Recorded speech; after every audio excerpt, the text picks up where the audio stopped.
Vamos a tratar hoy algunos aspectos referidos a la virtud de la fe, siguiendo el orden de la Suma de Teología, en la segunda sección de la segunda parte, donde se comienza a estudiar las virtudes teologales, y de estas la primera es la fe. Recordemos que Santo Tomás en la Suma conscientemente sigue un orden desde lo alto hacia lo bajo, es decir, un orden inverso al filosófico. Él señala que la filosofía comienza desde las criaturas y se eleva hacia la causa, en cambio la teología desciende desde la causa hacia las criaturas. Este orden teológico aparece también realizado en el estudio de las virtudes. Se comienza por las más elevadas, que son las virtudes teologales o teológicas, y se va descendiendo hacia las virtudes humanas, que son las llamadas cardinales: prudencia, justicia, fortaleza y templanza, distinguidas en muchas otras virtudes según las partes que poseen. De esta manera, el desarrollo de la teología moral es completo si se considera el orden infuso de las virtudes, es decir, las mismas virtudes cardinales en cuanto proceden perfectamente de la gracia. Santo Tomás dice explícitamente que no trata aparte de las virtudes humanas no infusas, es decir, adquiridas por los actos humanos, para no extender con prolijidad el tratado. Pero indica claramente la diferencia fundamental: las virtudes infusas, incluso cardinales, son perfectas, y las virtudes adquiridas son imperfectas. Es decir, que son imperfectas no solo como humanas respecto de las divinas, que son las teologales, sino que dentro de lo humano también son imperfectas. Es decir, que no cumplen totalmente su función de preparar actos buenos, de disponer para actos buenos. O sea, la prudencia, la justicia, la fortaleza y la templanza, con todas sus virtudes subordinadas incluidas en ellas, no pueden ser autosuficientes, no pueden gobernar la conducta humana en sentido pleno, total, perfecto. Para eso hacen falta las virtudes infusas y por tanto la gracia, que es la raíz de las virtudes infusas. Ahora, antes de llegar al tratado de las virtudes cardinales, que es muy extenso, es necesario considerar las virtudes principales, que son las llamadas teologales, que tienen por objeto a Dios directamente: la fe, la esperanza y la caridad. La primera de estas virtudes es la fe. Santo Tomás, como veremos, señala explícitamente que es la primera, se debe considerar como la primera, porque es en cierta manera el fundamento de las otras, no solo de las virtudes teologales, sino también de las cardinales infusas. Es decir, no puede haber prudencia, justicia, fortaleza y templanza perfectas sin fe, porque sin fe no puede haber gracia y por tanto no puede haber virtudes infusas. Veremos algunos puntos importantes de este tratado sobre la fe. Santo Tomás sigue la Sagrada Escritura de cerca, la carta a los Hebreos, donde encuentra una definición de la fe, una definición, dice él, no formulada en manera silogística, sino en una manera descriptiva, pero que contiene todos los elementos de la fe. En esta definición lo principal es que la fe es substancia, es la substancia de las cosas que esperamos. Esto le sirve a Santo Tomás para mostrar que en la fe está contenida implícitamente como una incoación la visión beatífica de Dios, que es el término de la fe. Cuando se acaba la fe, porque llega a su perfección, la misma se transforma en visión beatífica de Dios. La luz de la fe se convierte en luz de la gloria, que permite que la potencia cognoscitiva humana, el intelecto humano, tenga capacidad para recibir una realidad infinita que es Dios mismo. Capacidad que naturalmente está implícita, pero que no puede desarrollarse sin un don gratuito. Está implícita porque, como ya decía Aristóteles en el De Anima, el alma es de algún modo todas las cosas. En griego, hepsige, pos, estita, panta, y en la traducción latina que usaban los medievales, anima es quodam modo omnia. Es una expresión muy poderosa, incluso filósofos modernos la han señalado, muy especialmente Heidegger, que por otra parte conocía la escolástica y conocía hasta cierto punto Santo Tomás. Heidegger señala la importancia de esta definición. Y por otro lado, los idealistas precedentes, Hegel, etc., siempre han asumido esta visión, por supuesto, explicando este principio de una manera diferente de la de Aristóteles. Esto para indicar que hay una capacidad que Santo Tomás denomina potencia de obediencia, que después se llamó potencia obedencial. Esta potencia de obediencia es una preparación para un acto superior al natural, que es el acto de la gracia respecto del ser natural, o mejor, de la esencia natural, y que es el acto de la fe y de la visión beatífica respecto de la capacidad de la potencia cognoscitiva de la inteligencia. De la inteligencia, naturalmente, puede conocer en modo proporcionado la esencia de las cosas materiales. En modo natural, pero desproporcionado, puede conocer las realidades metafísicas que superan la materia, las causas, como dice Aristóteles, y en un modo totalmente desproporcionado puede alcanzar objetos sobrenaturales y la misma realidad de Dios cuando recibe un don gratuito que eleva esa capacidad. En este sentido, podemos referirnos a un autor que es discípulo de Santo Tomás, fundamentalmente, esencialmente, San Juan de la Cruz, que desarrolla con mucha profundidad la función de la fe en el conjunto de la vida espiritual, de la vida cristiana. Desarrolla también muchos aspectos de gnoseología filosófica. Es un gran filósofo, San Juan de la Cruz también. Su obra no puede entenderse sin los presupuestos escolásticos y sobre todo tomistas. Por eso vamos a referirnos brevemente también a San Juan de la Cruz. Él dice que la contemplación, cuyo centro es la fe, excede la capacidad natural del entendimiento agente. Aquí hay que recordar algunas cuestiones gnoseológicas de la primera parte de la Suma de Teología, donde Santo Tomás hace un tratado completo de esta materia, desde las cuestiones 78 hasta la 88 de la primera parte.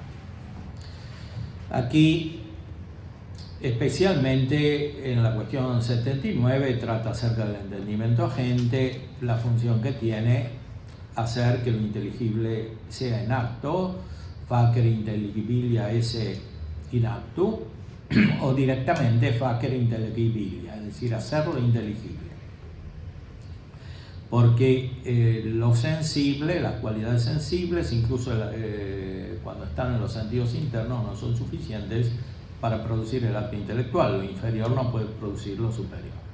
Por eso es necesaria una capacidad metafísica superior a la materia para poner los objetos del entendimiento en acto, que son directamente los objetos de las cosas materiales. El hombre no tiene capacidad para entender directamente lo separado de la materia, lo inmaterial. Puede directamente captar en modo proporcionado la esencia de las cosas materiales. Esto, por supuesto, viene de Aristóteles.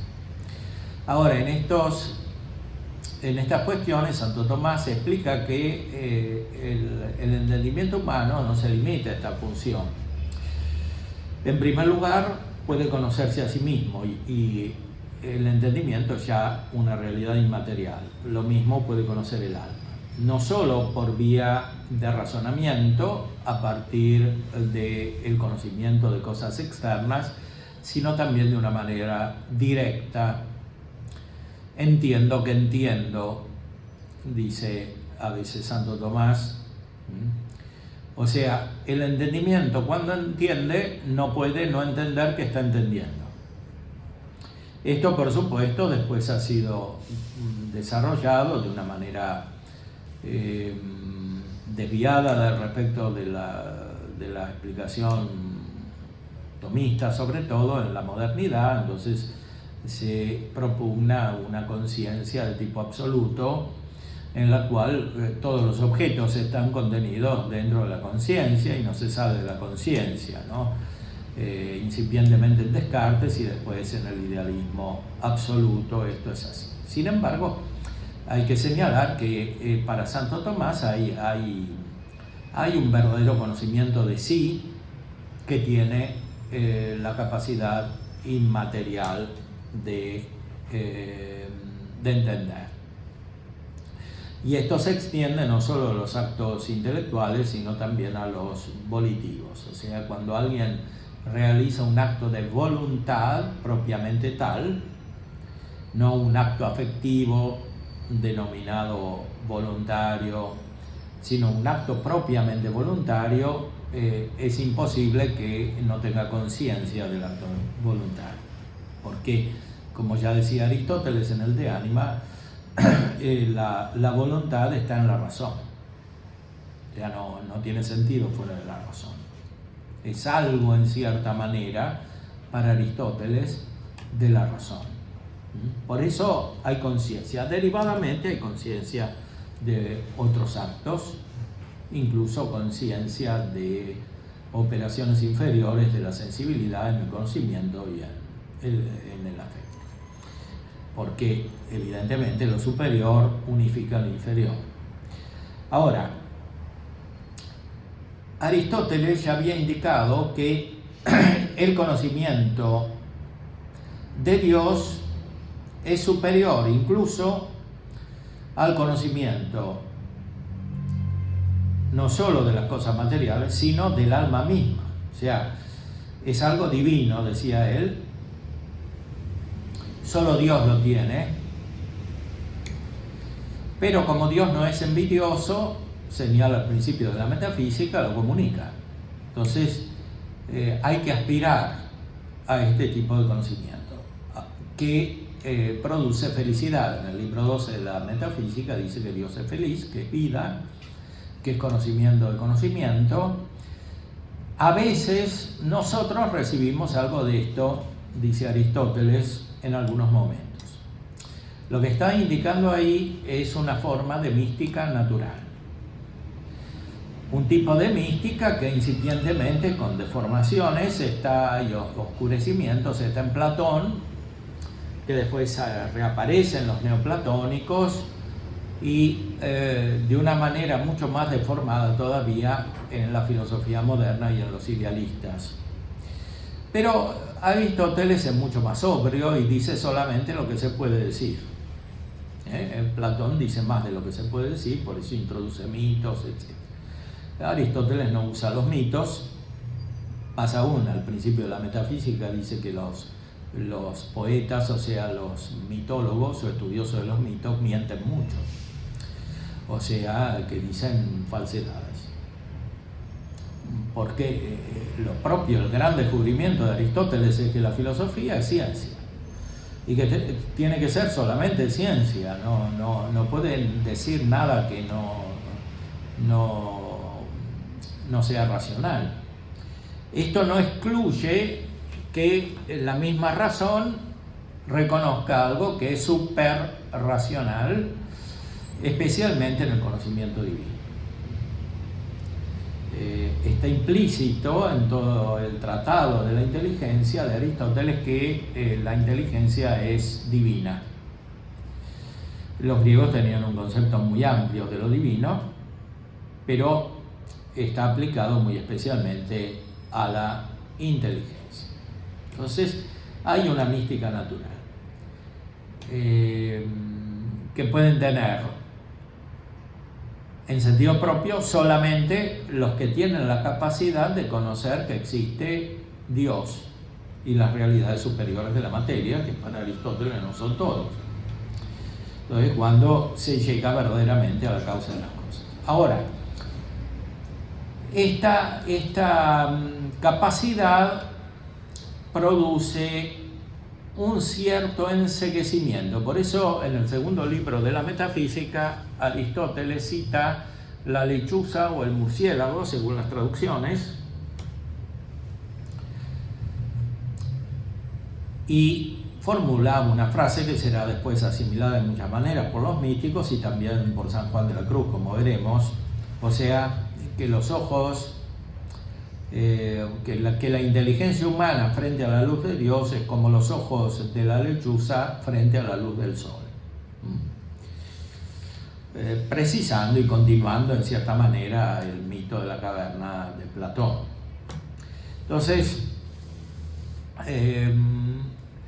para captar adecuadamente el significado de la fe, hay que distinguir una luz natural que ya en cierta manera enceguece el entendimiento en la filosofía, en el ápice de la filosofía, y una luz sobrenatural que es absolutamente inaccesible para la capacidad natural del entendimiento. Mientras que la metafísica sí es accesible cuando están las disposiciones adecuadas,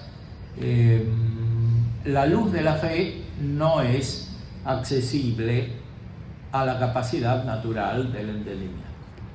Si la metafísica procede de una luz que es superior a la del entendimiento agente, por la cual se ponen en acto las especies inteligibles de las cosas, la luz de la fe es todavía superior a la luz metafísica, o sea, a la luz de Dios en su capacidad de iluminación natural. Y por eso, si la metafísica ya es misteriosa, o sea, tiene algo de escondido, que es lo que significa la palabra misterio, la fe es mucho más escondida. O sea, es propiamente mística, secreta o escondida. Entonces, para captar adecuadamente lo que dice, lo que quiere decir en la realidad Santo Tomás, es muy útil referirse a San Juan de la Cruz, porque de una manera muy sintética y práctica también, porque está iluminando el camino de la vida espiritual, pone en acción las nociones necesarias para percibir lo que significa la realidad de la fe. Veamos en la subida del Monte Carmelo, libro segundo,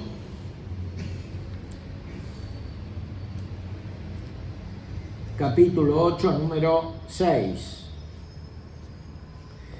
Y de aquí es que la contemplación por la cual el entendimiento tiene más alta noticia de Dios, llaman teología mística, que quiere decir sabiduría de Dios secreta,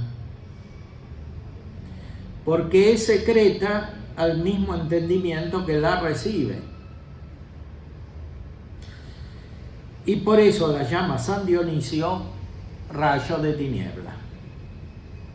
San Dionisio es Dionisio Areopagita, el autor del Corpus Dionisianum, que se introdujo en la Edad Media ya a partir del siglo VI, en la Edad Media griega, porque en la Edad Latina fue conocido después, en la Edad Media Latina, a partir de traducciones muy imperfectas que después se fueron afinando. O sea, San Dionisio, en uno de los 4 libros que tiene, es decir, en la Teología Mística, dice que la luz de Dios es rayo de tiniebla.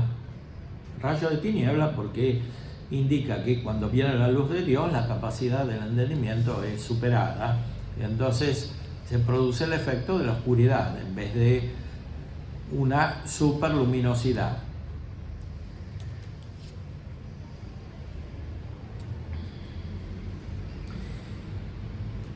Esta iluminación es sabiduría secreta, y aquí nos indica un aspecto muy importante para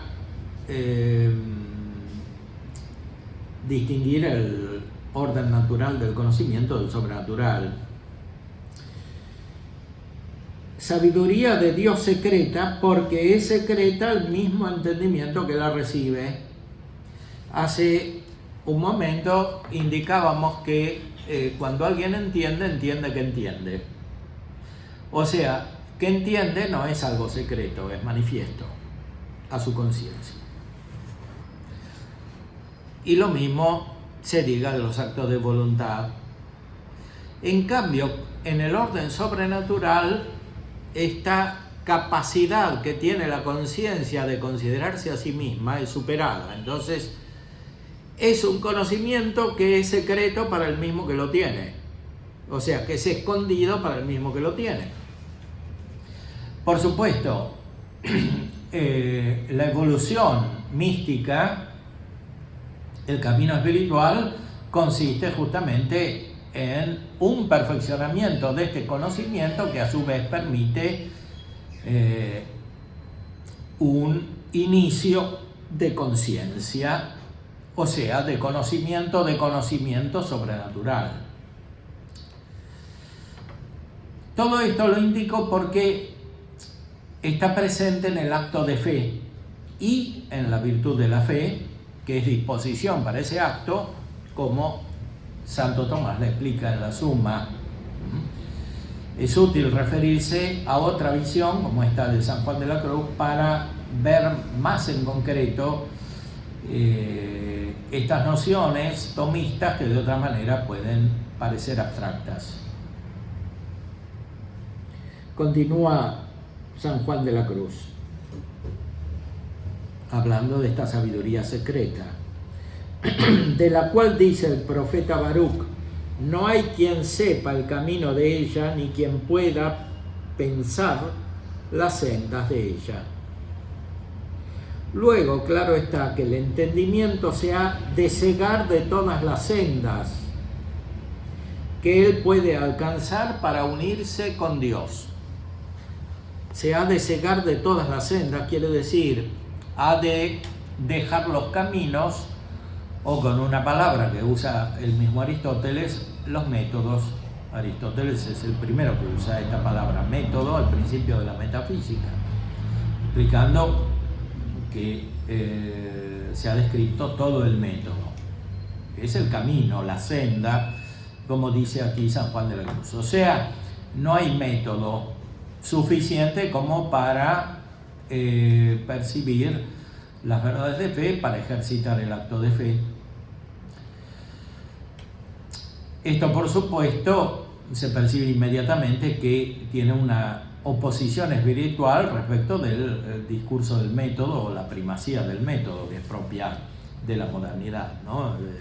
Kant, por ejemplo, al inicio de la crítica de la razón pura, de una manera casi obsesiva, habla del camino seguro de la ciencia, el camino seguro de la ciencia. En la primera edición lo cita 11 veces, el camino seguro de la ciencia, o sea, el método.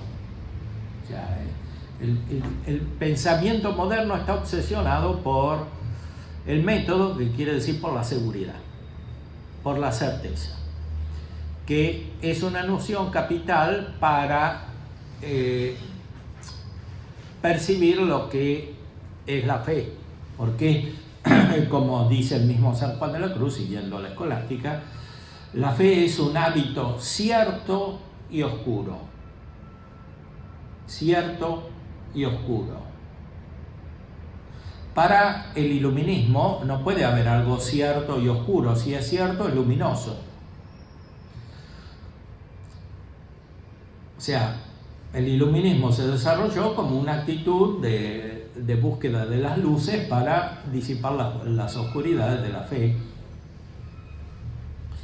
concebida como una etapa inferior del uso de la razón.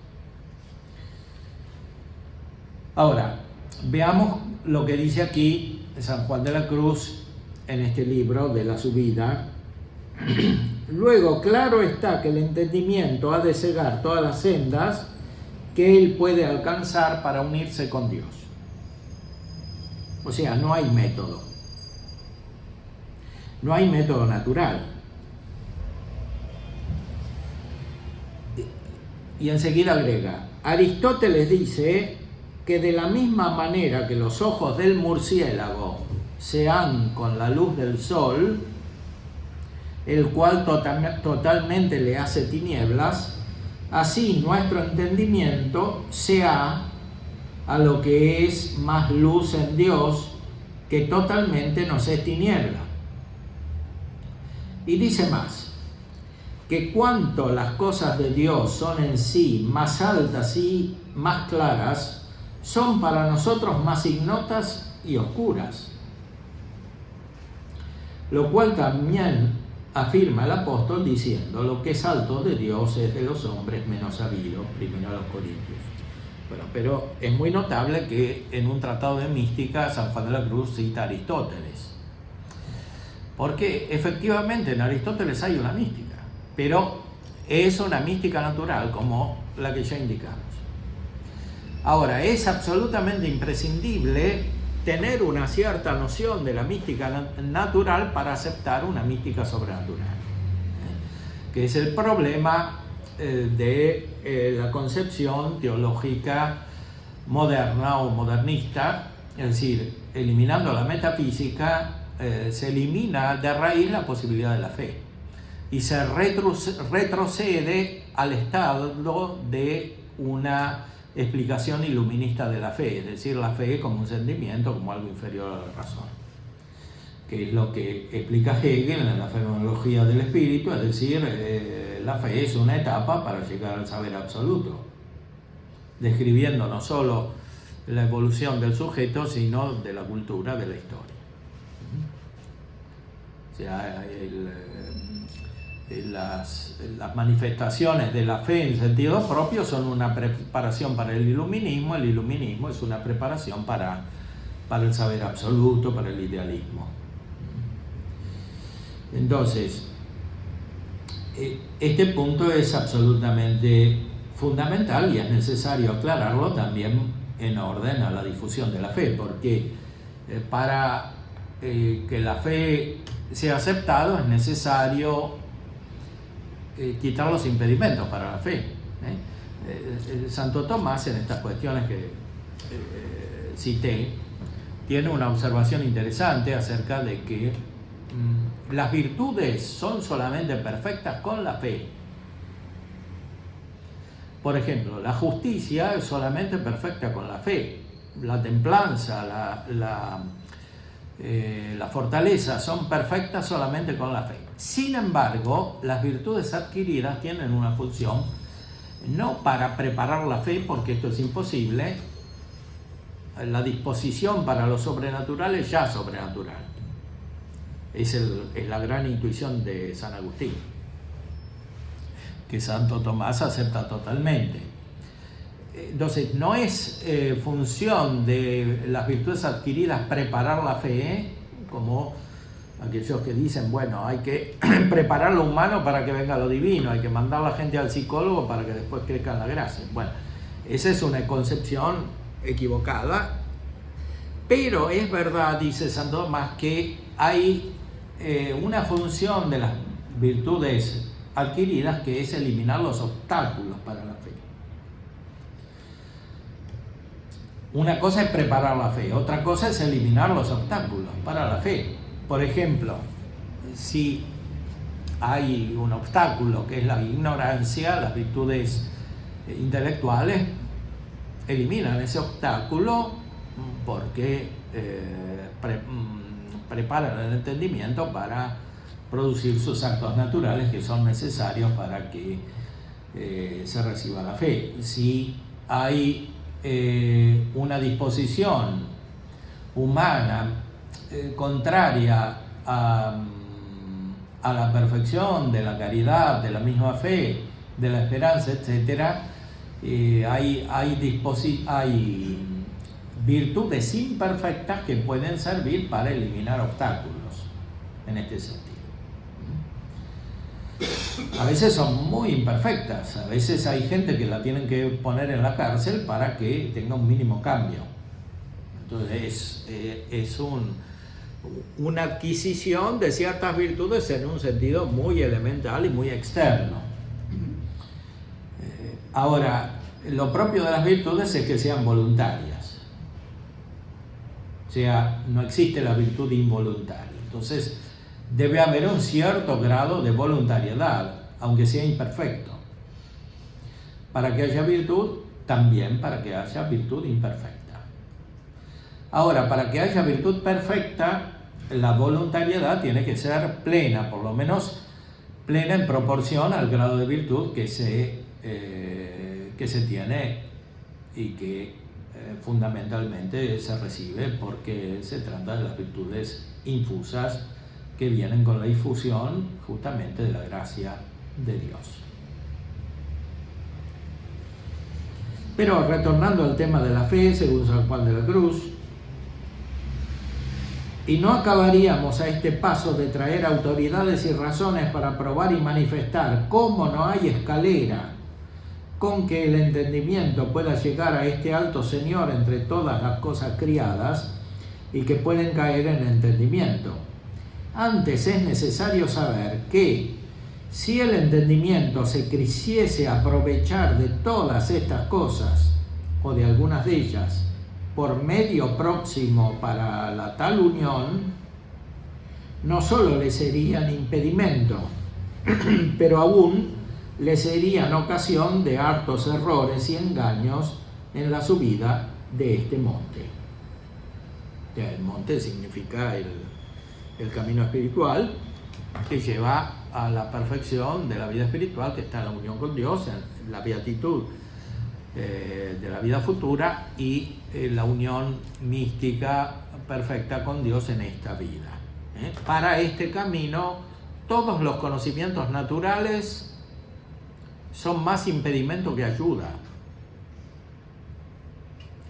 O sea, no porque en sí mismos sean negativos o erróneos, sino porque no pueden ser medio proporcionado para el acto de fe y por tanto para la virtud de la fe.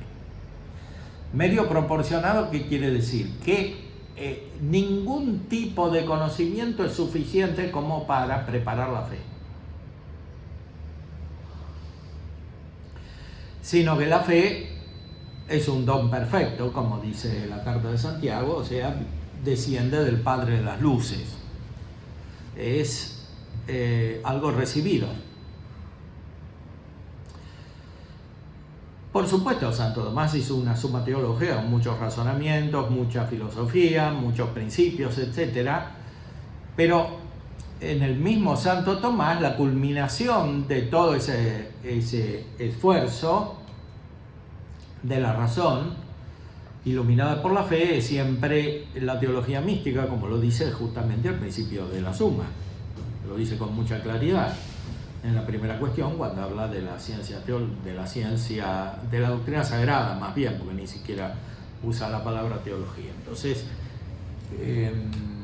sí, hay una sabiduría que se tiene por infusión del Espíritu Santo, que es la sabiduría perfecta, y que no es otra que la que enseña San Dionisio. San Dionisio, que es la gran autoridad en esta materia, sobre todo en la filosofía y en la teología de Occidente. Lo es también en Oriente, pero en Oriente hay muchas otras fuentes. Pero en Occidente ocupa un lugar principal San Dionisio. Desde que se lo conoció más de cerca, que es cuando fue introducido en la corte de Carlomagno, porque el emperador de Constantinopla se lo regaló al emperador Carlomagno, le regaló los códices, ¿no? Entonces ahí se empezó a conocer, lo tradujeron, se conoció poco a poco y tuvo un influjo enorme, por lo menos hasta el siglo XVII.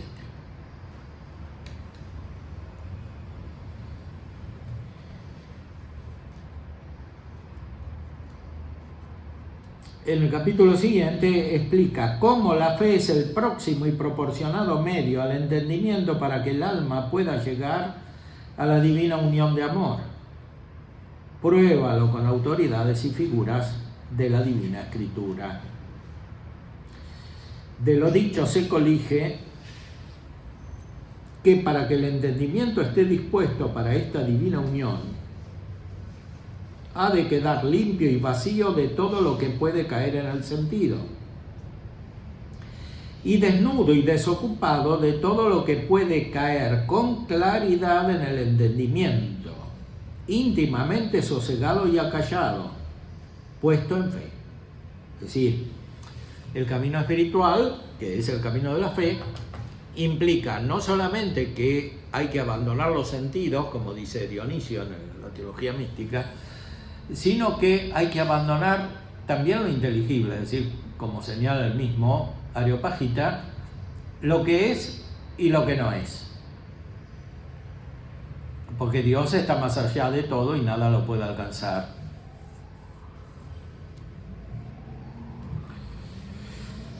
En la terminología filosófica que hereda Dionisio, que es más bien de tipo neoplatónico, lo que es y lo que no es lo inteligible y lo sensible. Hay que dejar de lado todo.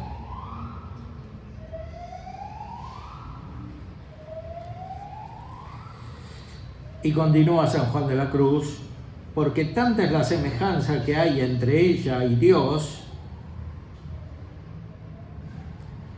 que no hay otra diferencia sino ser visto Dios o creído.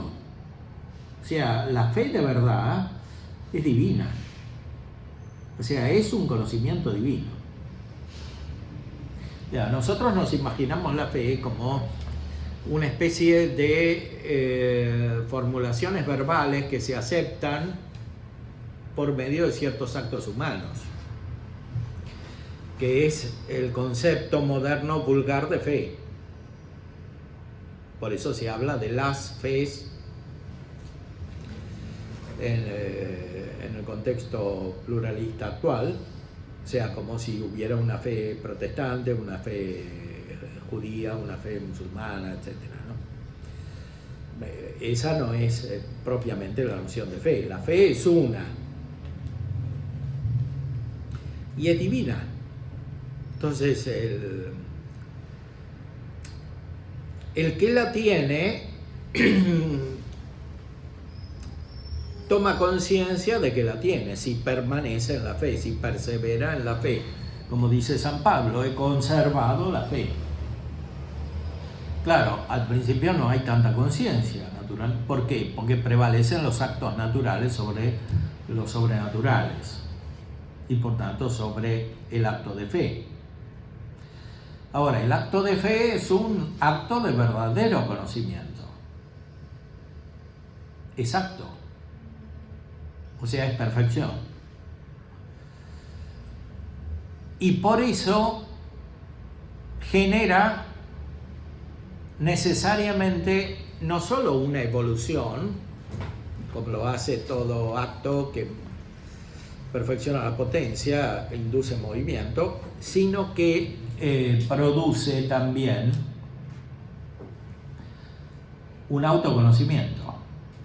Es decir, aquello que es natural se realiza de una manera superior en el orden sobrenatural. Pero como enseña el mismo San Juan de la Cruz, es enorme la diferencia entre el principio y el final en el acto de fe, justamente porque es sobrenatural. Hay mucha más diferencia en la fe incipiente y la fe plenamente desarrollada que la que hay en la naturaleza entre un niño y un adulto, entre su inteligencia y la inteligencia del adulto, por más desarrollada que esté. Es una distancia inconmensurable la que hay en el acto de fe entre lo que es incipiente y lo que es el término, y sobre todo entre lo que es incipiente y lo que es el desarrollo absoluto de la fe, que es la visión beatífica de Dios. Ahora, como enseña Santo Tomás en estas cuestiones, cuarta, quinta, etcétera, de la Secunda Secunde, y como enseña la Sagrada Escritura en la Carta a los Hebreos, la fe es ya la visión beatífica incipiente, es decir, la substancia de eso, de la fe, o que es la fe, es lo que permanece eternamente como participación del acto divino de Dios, que se conoce a sí mismo en la Trinidad. Entonces, en la fe, cuando es realmente fe, y no es lo que comúnmente o vulgarmente o culturalmente se denomina fe, hay una substancia divina, podríamos decir. Por supuesto, hay que distinguir adecuadamente entre la fe natural y la fe sobrenatural. O sea, es claro que existe una fe natural porque la vida humana no puede desarrollarse sin creer a otros lo que afirman. Eso es fe natural. Pero no se debe entender la fe en sentido propio religioso como fe natural. Entonces sí se puede hablar de muchas fes, porque cada uno le crea su libro, los musulmanes al Corán, etc. Entonces,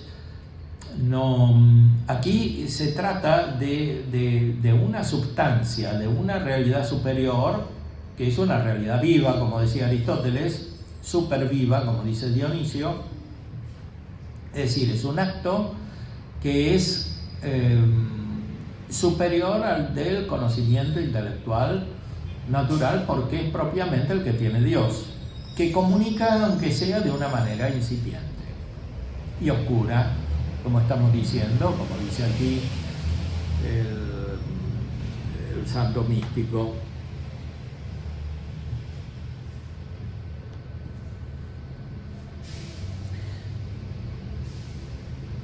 Entonces, la cual, habla de la fe, es sola el próximo y proporcionado medio para que el alma se una con Dios. Porque es tanta la semejanza que hay entre ella y Dios, que no hay otra diferencia sino ser visto Dios o creído. O sea que en substancia es lo que está en la vida eterna, la fe. Porque así como Dios es infinito, así ella nos lo propone infinito, y así como es trino y uno, nos lo propone ella trino y uno. Y así como Dios es tiniebla para nuestro entendimiento, así ella también ciega y deslumbra nuestro entendimiento. Y así por este medio se manifiesta Dios al alma en divina luz, que excede todo entendimiento. Y por tanto, cuanto más fe el alma tiene, más unida está con Dios. O sea, San Juan de la Cruz sigue el orden bíblico, como Santo Tomás también, ¿no? No estudian primero la caridad y después la fe.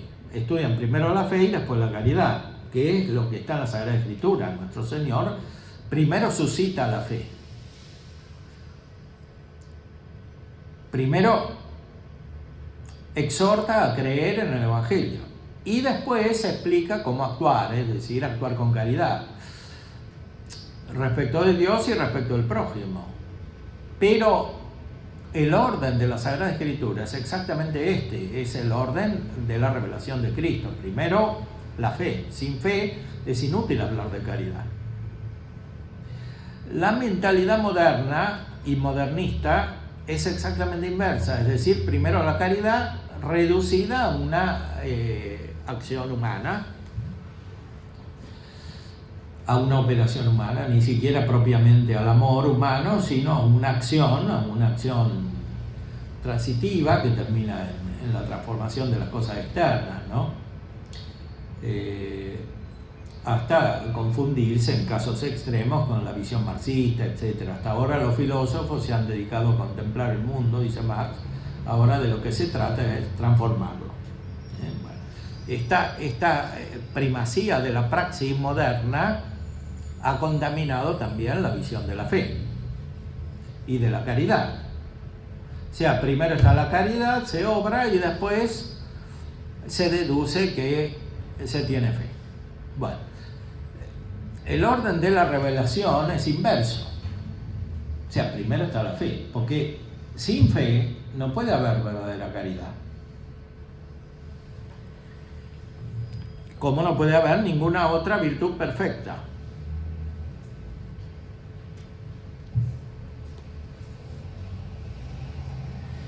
Que esto es lo que quiso decir San Pablo en la autoridad que arriba dijimos, diciendo: el que se ha de juntar con Dios, conviénele que crea, en la carta a los Hebreos.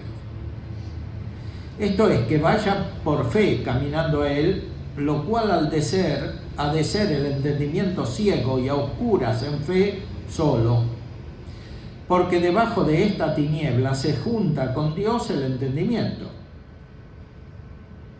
y debajo de ella está Dios escondido,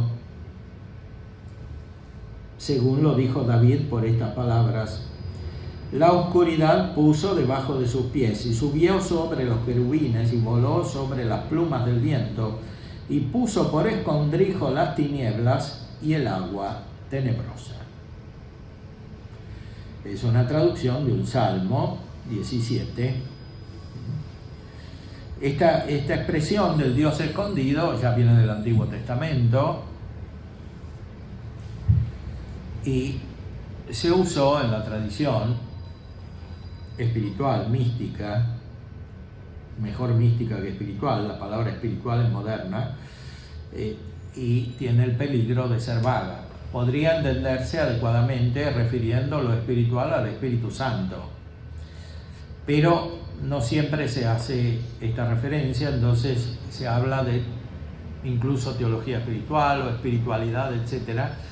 Pero no se sabe bien del todo si esto es espiritualidad natural, porque todo lo que no es materialismo parece espiritual, si es verdaderamente sobrenatural y si efectivamente se trata del Espíritu Santo.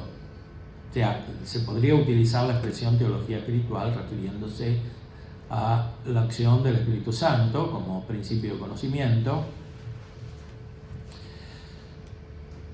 pero tal vez es mejor conservar la expresión clásica que usaron los escolásticos, entre otros Santo Tomás y San Juan de la Cruz, o sea, teología mística. Hasta el siglo XVII se publicaban tratados de teología mística, muy elaborados.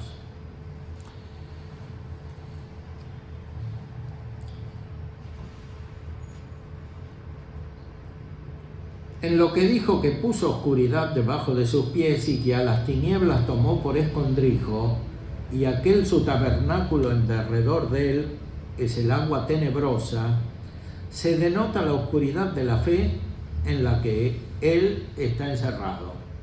O sea, en la fe está Dios, es lo que quiere decir. Porque la fe es un conocimiento divino, que no es separable de Dios. Solo que está Dios de una manera escondida para el que lo tiene. Y en decir que subió sobre los querubines y voló sobre las plumas de los vientos, se da a entender cómo vuela sobre todo entendimiento, porque querubines quiere decir inteligentes o contemplantes, y las plumas de los vientos significan las sutiles y levantadas noticias y conceptos de los espíritus, sobre todas las cuales es su ser, al cual ninguno puede de suyo alcanzar, es decir, ningún ángel puede ver a Dios. Y por eso, por más que tengan nociones superiores a las nuestras, incluso a nuestra metafísica, nunca pueden contemplar la esencia de Dios. No tienen conceptos de Dios. Propiamente hablando, es imposible tener un concepto de Dios. Santo Tomás lo explica en la cuestión 12 de la primera parte de la Suma. No hay concepto de Dios ni natural, ni mucho menos sobrenatural. En la teología trinitaria, en la primera parte de la Suma, se utiliza la expresión nociones, que no la inventó Santo Tomás, viene de los teólogos anteriores, que es una expresión queridamente menos precisa que concepto, porque noción quiere decir algo que hace conocer. No quiere conocer.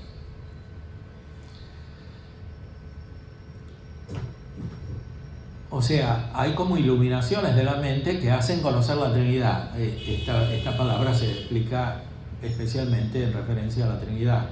O sea, no hay un concepto del Padre, ni del Hijo, ni del Espíritu Santo, pero sí hay nociones. Bueno, en modo análogo hay que razonar respecto del conocimiento místico natural de los hombres y más todavía del conocimiento místico natural de los ángeles. O sea, por más que tengan nociones, no puedan ver la esencia de Dios, aunque tengan nociones superiores a las nuestras. Entonces, si los ángeles no pueden ver a Dios con esas nociones, mucho menos nosotros. Y por eso dice San Juan de la Cruz, y es uno de los temas principales que trata en este libro, que hay que dejar de lado este tipo de nociones para que crezca la fe. Y sobre todo para que llegue a su término, que es la unión perfecta con la realidad divina en el conocimiento.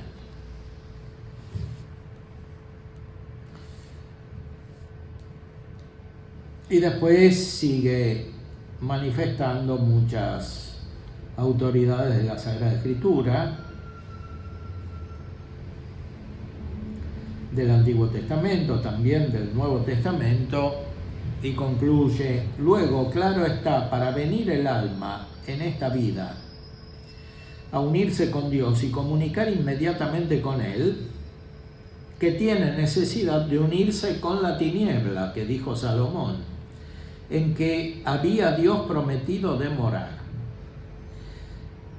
y de ponerse junto al aire tenebroso en que fue Dios servido de revelar sus secretos a Job, y tomar en las manos a oscuras las urnas de Gedeón, para tener en sus manos, esto es, en las obras de su voluntad, la luz, que es la unión de amor, aunque oscuras en fe, para que luego, en quebrándose los vasos de esta vida que solo impedía la luz de la fe, se vea cara a cara en gloria. Habla de Gedeón en el Antiguo Testamento. Los soldados tenían las luces escondidas en vasijas de barro. Entonces se quiebran las vasijas y aparece la luz. Y las vasijas son las obras que hacemos por caridad en este mundo.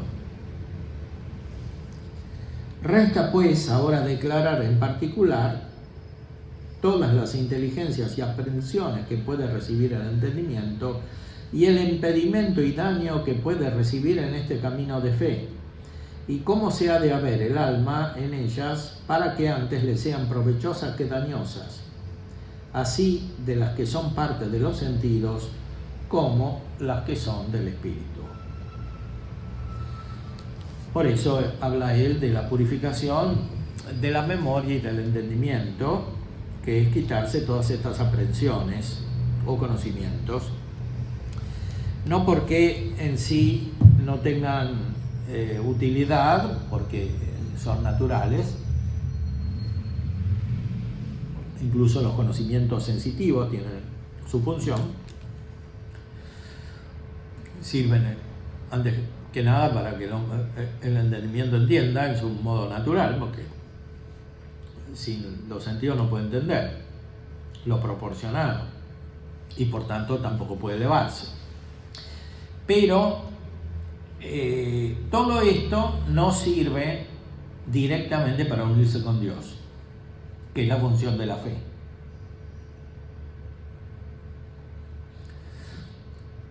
La fe es conocimiento divino de lo divino, no solo según la naturaleza, porque eso también está en Aristóteles, sino según la gracia, es decir, según la vida trinitaria. O sea, es conocimiento de la Trinidad como la Trinidad se conoce a sí misma. Por eso aquí San Juan de la Cruz citó la Trinidad en la descripción que hizo en la subida. Con esto que tomamos de este gran autor, que es un gran domista además, un gran escolástico en Salamanca en el siglo XVI, en el esplendor de la cultura hispánica y de la cristiandad, se puede entender mejor lo que quería decir Santo Tomás 2 siglos antes, 3 siglos antes, cuando desarrollaba la Suma de Teología, el Tratado de la Fe.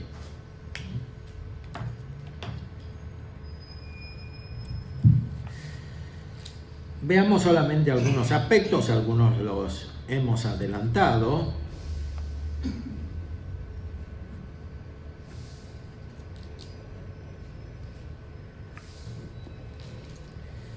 En la cuestión cuarta de la Secunda Secunde se trata de la virtud de la fe en sí misma. Comienza explicando la definición de la Carta a los Hebreos y sobre todo por qué es substancia.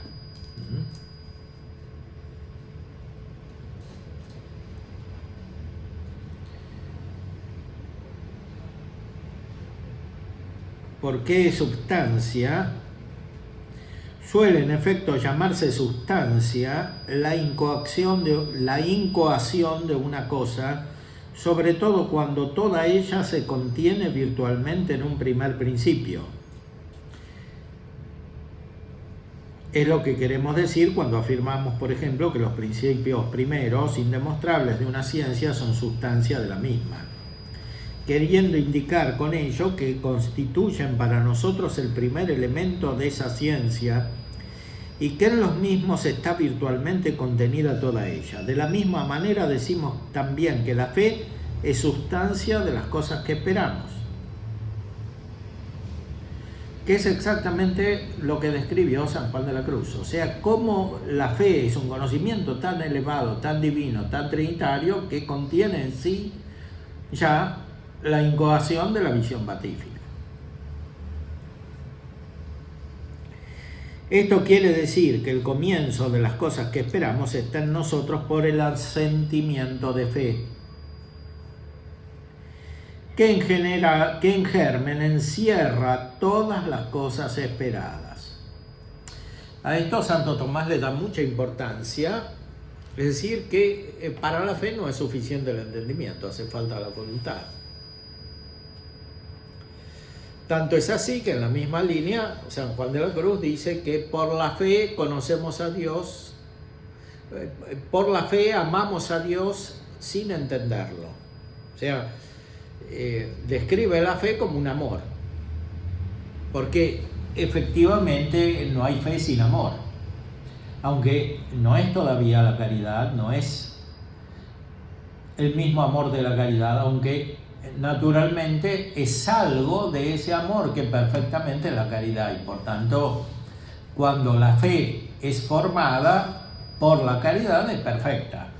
Cuando la fe está separada de la caridad es informe, o sea, es imperfecta. Los autores de la gran tradición de la teología, sea oriental como occidental, aquí nos referimos más directamente a la occidental, tienen mucha conciencia de esta unión entre la fe y el amor.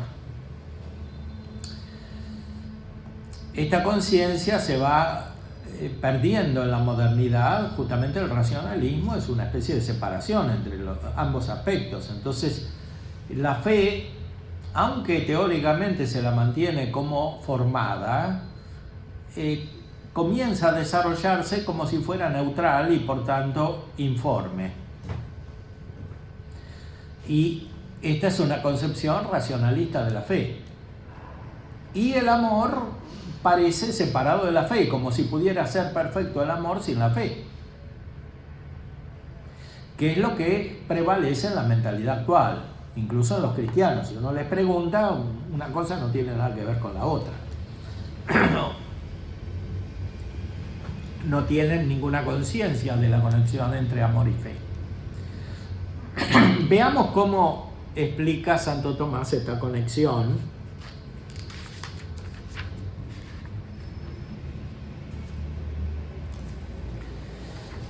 Por ejemplo, en el artículo 2, donde trata si el entendimiento es sujeto de la fe, pone un texto de San Agustín, del libro de la predestinación de los santos, que afirma que la fe está en la voluntad de los creyentes, en la voluntad. Porque el tema del artículo es si la fe está en el entendimiento, y dice que sí. La primera objeción está tomada nada menos que de San Agustín, o sea, el gran maestro de Santo Tomás. Pero la voluntad es una potencia distinta del entendimiento. Este, pues, no es el sujeto de la fe. Entonces, por lo que dice San Agustín, parecería que el entendimiento no es el sujeto de la fe, sino que el sujeto de la voluntad. Veamos cómo responde. San Agustín toma ahí la fe por su acto. O sea, no está hablando de la virtud de la fe, que efectivamente es una disposición del entendimiento, sino del acto de fe. Y dice el Aquinate: es correcto afirmar que consiste en la voluntad del creyente,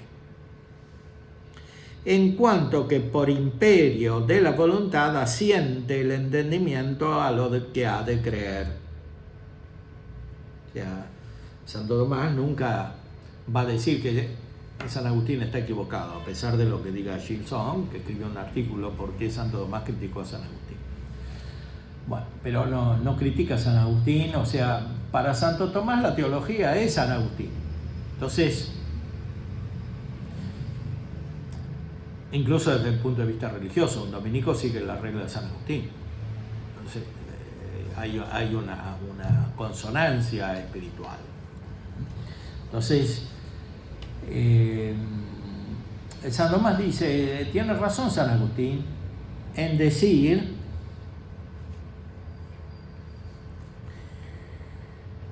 que consiste en la voluntad del creyente, en cuanto que por imperio de la voluntad asiente el entendimiento a lo que ha de creer. Porque la fe es fe en cuanto todavía no hay visión beatífica, y entonces en cuanto la voluntad quiere esa visión beatífica, y porque la quiere se une a lo que ya tiene de esa visión beatífica, que es lo que encuentra la fe. O sea, lo que conoce en la fe.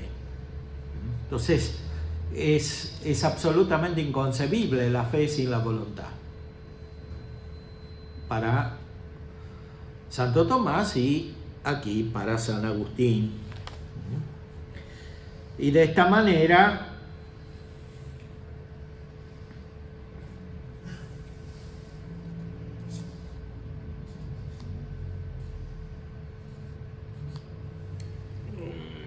dice después que la caridad es forma de la fe.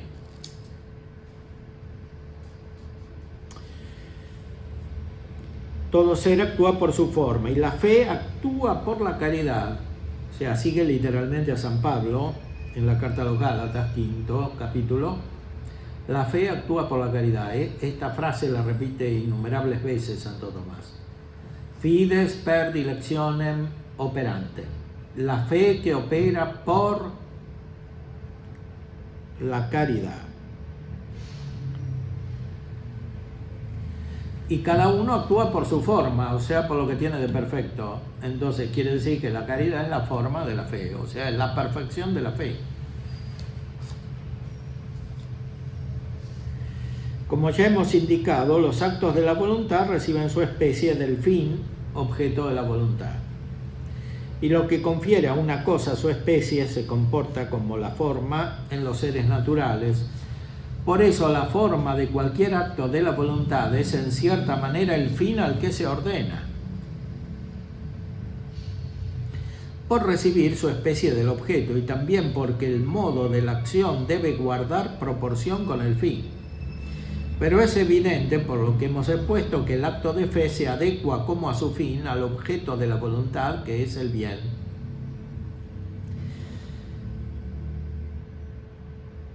Por otra parte, el bien que constituye el fin de la fe, es decir, el bien divino, es el objeto propio de la caridad.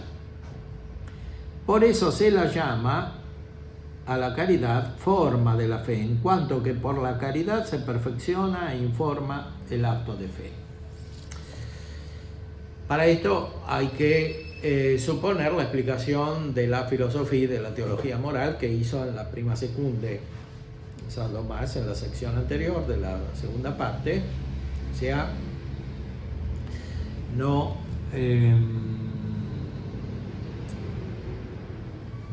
se puede explicar una virtud sin su fin, porque el fin, como dice Aristóteles, es la causa principal, ¿no? Y el fin es el bien. Para Aristóteles, fin, bien y perfección es lo mismo. Ya lo que es fin es bien y lo que es bien es fin. A diferencia de la concepción moderna, el bien no es una idea, es la realidad más real. Bueno, o sea, la concepción moderna es la de Suárez. Para Suárez, por ejemplo, en el de Legibus y en otros lados, el bien es una idea que todavía no está, de algo que todavía no está. Lo principal es la causa eficiente. Eso es inverso a lo que dice Aristóteles y, por supuesto, Santo Tomás. O sea, el bien es lo más real.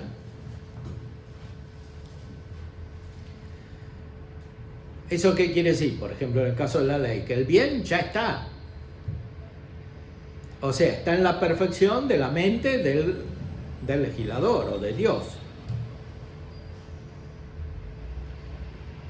No es algo que hay que lograr porque no existe absolutamente, sino que ya está. Justamente lo que obra movido por el amor de eso que ya está, que es una realidad.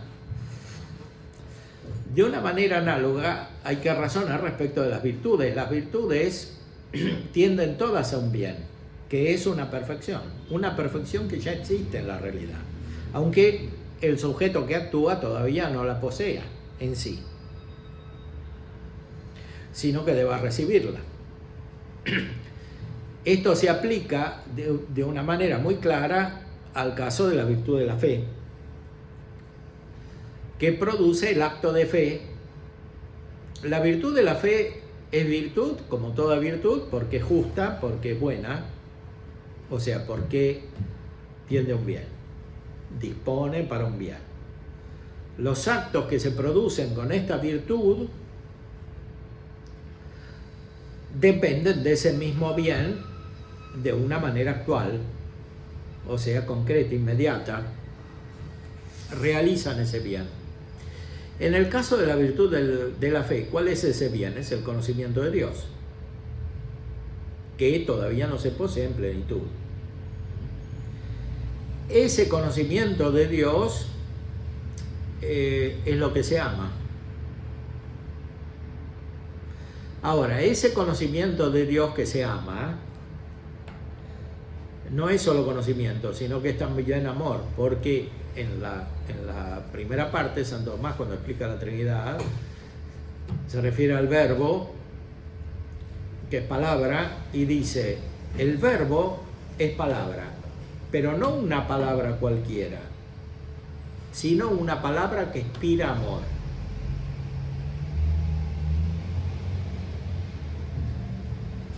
Expirans amorem. O sea, inspiran, o sea, no se puede concebir la palabra, que es fruto del conocimiento, como separado del amor, porque es lo que decimos en el credo, el filioque, o sea, el Espíritu Santo procede del Padre y del Hijo. Y del Hijo. Santo Tomás lo entendió perfectamente esto. Ahora ni siquiera los orientales lo entienden, o sea, dicen superficialmente, bueno, en el fondo decimos lo mismo que los católicos, porque ni los católicos ni los orientales separados entienden de qué se trata. Pero para Santo Tomás, que era muy preciso y muy realista en la teología, es fundamental esto. Hasta escribió un libro, ¿no?, contra los errores de los griegos.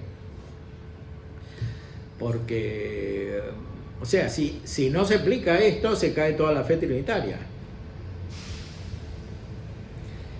Y él desde la Trinidad ve todo.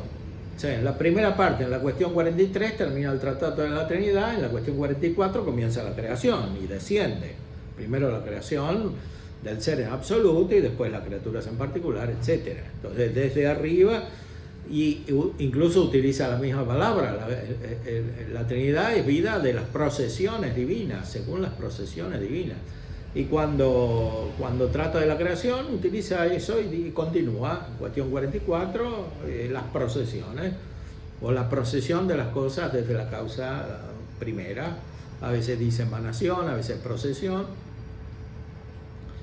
pero es la continuación de la vida trinitaria. Bueno, en la gracia pasa lo mismo, porque la gracia es la comunicación de la vida trinitaria. Y por eso la virtud de la fe en sí misma es inseparable del amor. E incluso cuando la fe es informe, porque hay pecado mortal, queda algún amor, porque si no, no podría haber fe.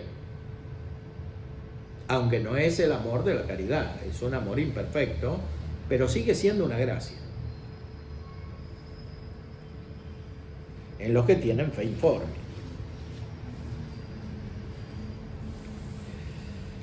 Pero veamos este artículo que es muy interesante.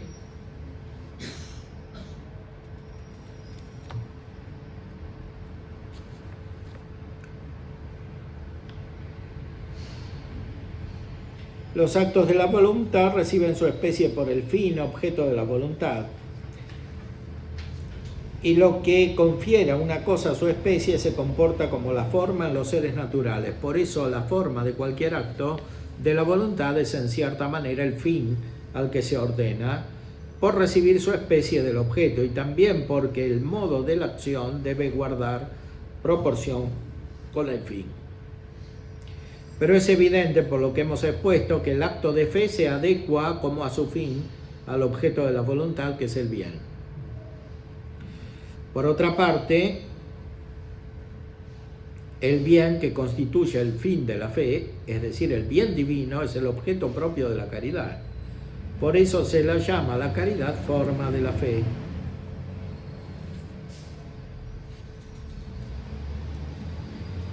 En cuanto que por la caridad se perfecciona e informa el acto de fe.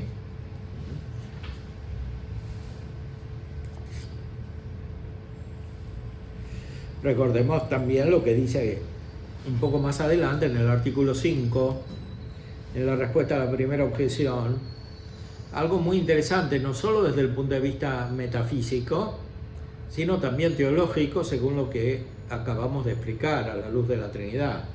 Dice aquí, la verdad misma es el bien del entendimiento, porque encuentra en ella su perfección Por eso, en cuanto está orientado hacia la verdad por la fe, ésta realiza su orden a un bien. Pero además, en cuanto informada por la caridad, realiza la ordenación al bien, que es objeto de la voluntad. O sea, el conocimiento tiende a la verdad, pero la verdad ya es un bien. Es el bien del entendimiento, porque es perfección. O sea, como decía San Tomás y los medievales, las perfecciones comunes, después llamadas trascendentales, se convierten entre sí. Convertuntur. No dice que son idénticas, se convierten. ¿Por qué? Porque hay algo que supera el modo proporcionado de pensar en los así llamados trascendentales, que Santo Tomás no lo llama así. Son perfecciones comunes, más o menos comunes, como dice Dionisio, ¿no? Hay algunas más comunes del todo y otras menos, como la vida. Pero en estas perfecciones hay una distinción que no es del todo proporcionada al uso natural del entendimiento. Mucho más cuando se trata de las perfecciones divinas en cuanto tales, que es aquellas de las cuales estamos hablando para analizar el acto de fe. Es decir, por qué la verdad se apropia al Hijo y el bien se apropia al Espíritu Santo. Porque en la mente se recibe algo de la operación trinitaria, según la cual surge el Hijo y el Espíritu Santo desde el Padre, y desde el Padre y el Hijo, el caso del Espíritu Santo. Es decir, eso está reflejado en la mente y está contenido en la fe. Y por eso la fe no puede ser algo solamente del entendimiento. Es algo de la voluntad y por eso es informada por la caridad. La fe se hace perfecta cuando está unida perfectamente al amor, o cuando el amor es perfecto. Esto es el corazón de la explicación tradicional de la mística, como la encontramos en San Juan de la Cruz. Y con esto creo que podemos terminar.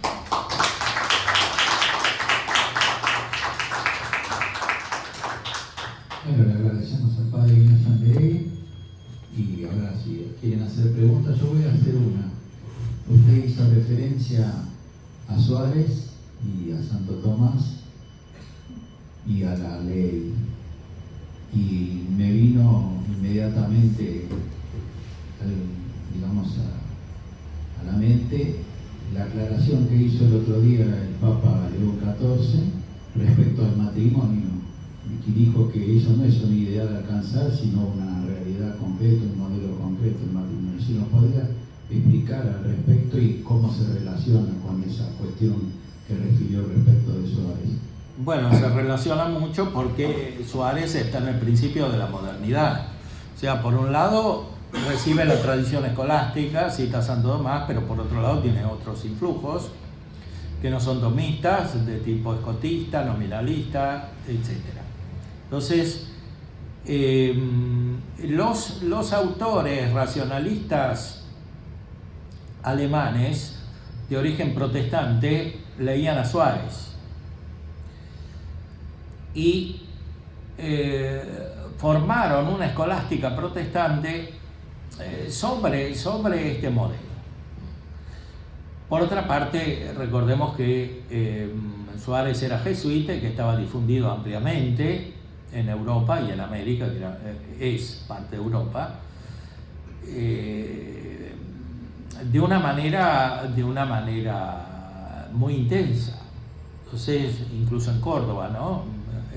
Para 1918 publicaron las lecciones que hacían en la Universidad de Córdoba, que eran escolásticas, traducidas al castellano, para celebrar los 200 años de la universidad en ese momento. Bueno, el influjo era muy grande y fue configurando la mentalidad moderna. Pensemos que en el siglo XVI español, que era muy rico, convivían pensamientos intensísimos. Por un lado San Juan de la Cruz, por otro lado el de los primeros jesuitas, y después, poco después de San Juan de la Cruz, Suárez. Suárez murió en 1617. San Juan de la Cruz murió en 1591. Entonces, sí, Suárez coincide con la difusión de un tipo de educación que después fue recibida ampliamente en Europa. Recordemos, por ejemplo, Descartes, que estudió en un colegio de los jesuitas en La Flèche, en Francia. Y en la mentalidad de Descartes hay una complicación mental que es una deformación, en cierta manera, de los ejercicios espirituales, o sea, una especie de autoanálisis complicado. Pero, ¿por qué terminó así Suárez? Porque conscientemente se separó de la escolástica. Dice, todo esto no se entiende, yo voy a empezar de vuelta. La filosofía.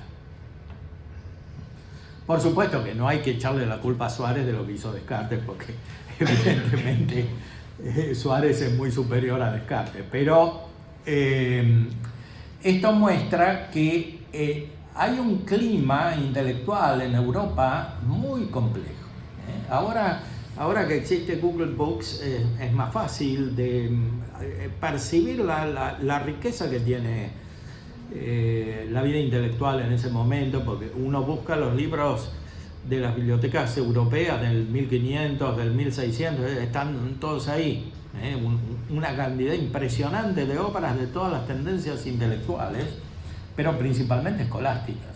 Entonces, el problema de la modernidad es un problema interior a la escolástica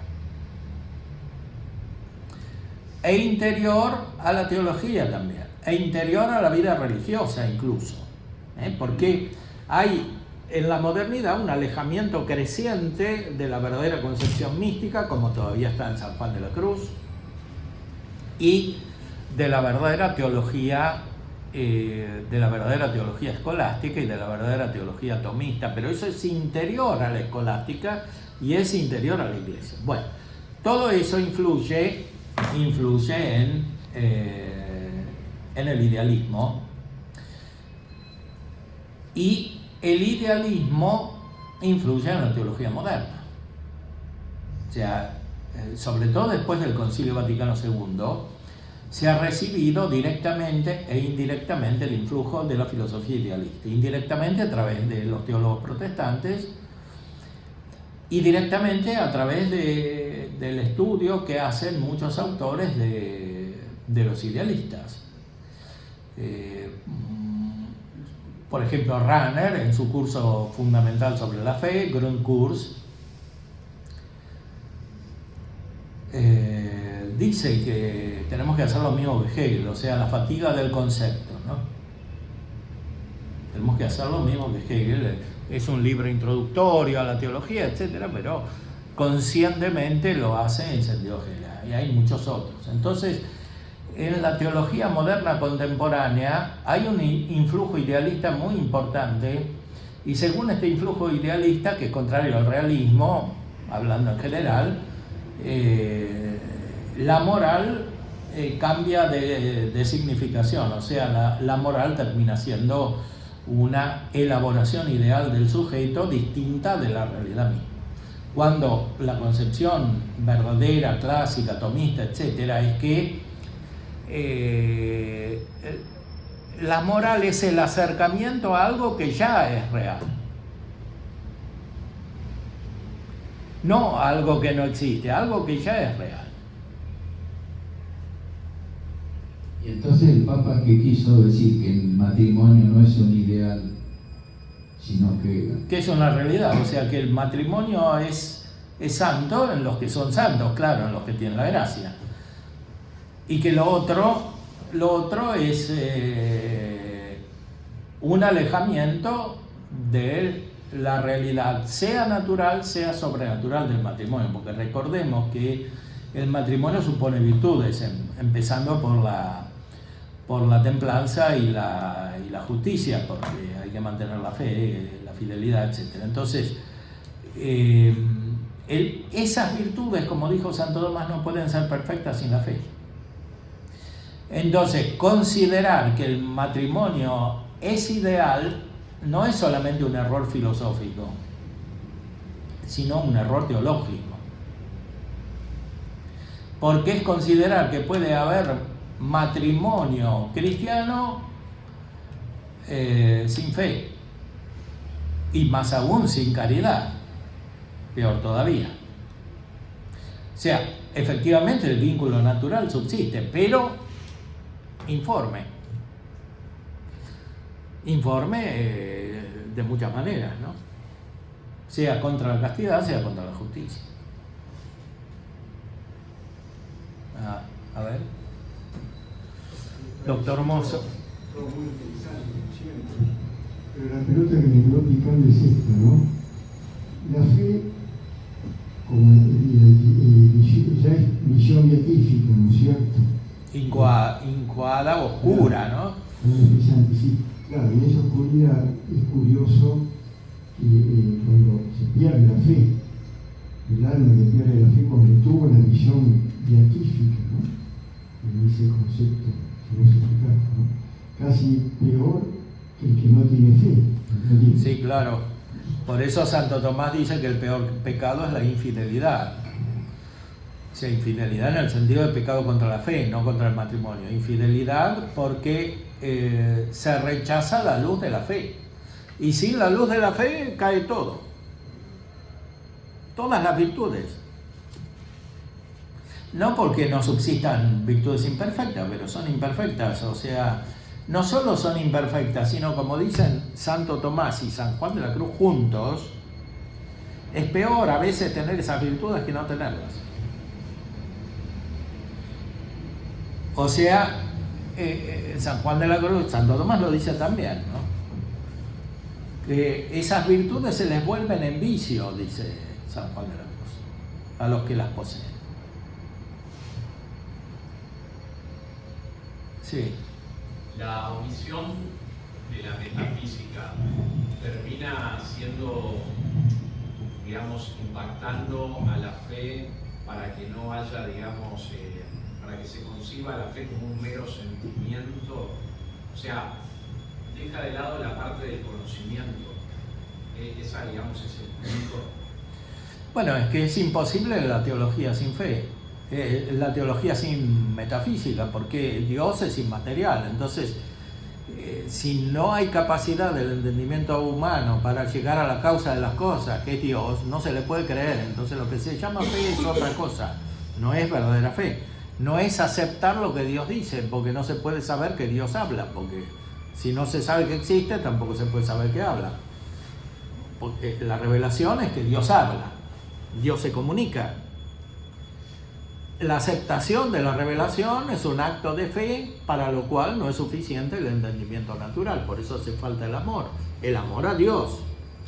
Y el aporte de la metafísica, puntualmente, ¿cuál sería en ese caso que hoy se desconoce y por eso termina la fe en un sentimiento?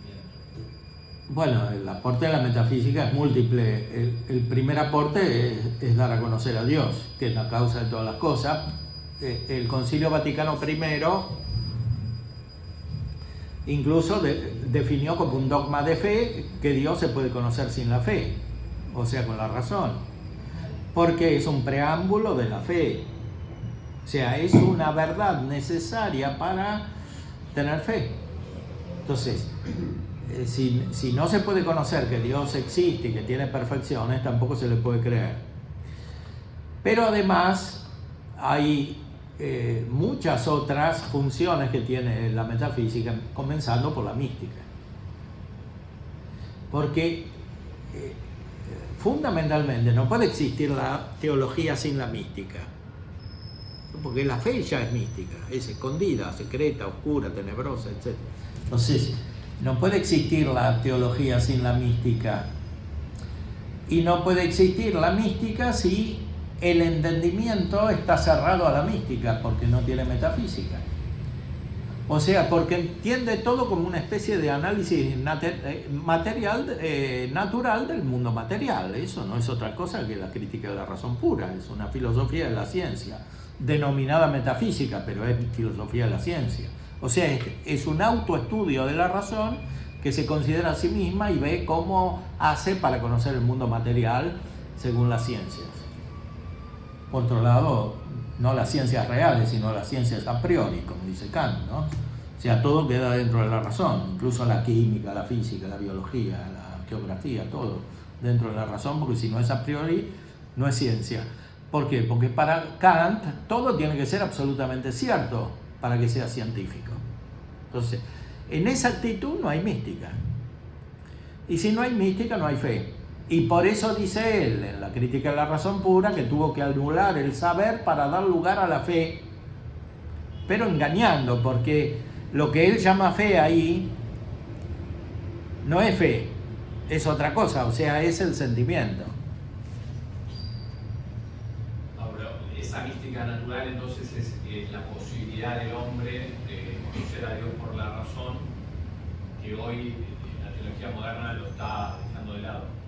Sí, no solo la capacidad de llegar como conclusión a que Dios existe, sino de alguna manera de tener un conocimiento divino, como dice Aristóteles. Y por tanto una cierta felicidad, que es la única que conocía él, que es la del sabio.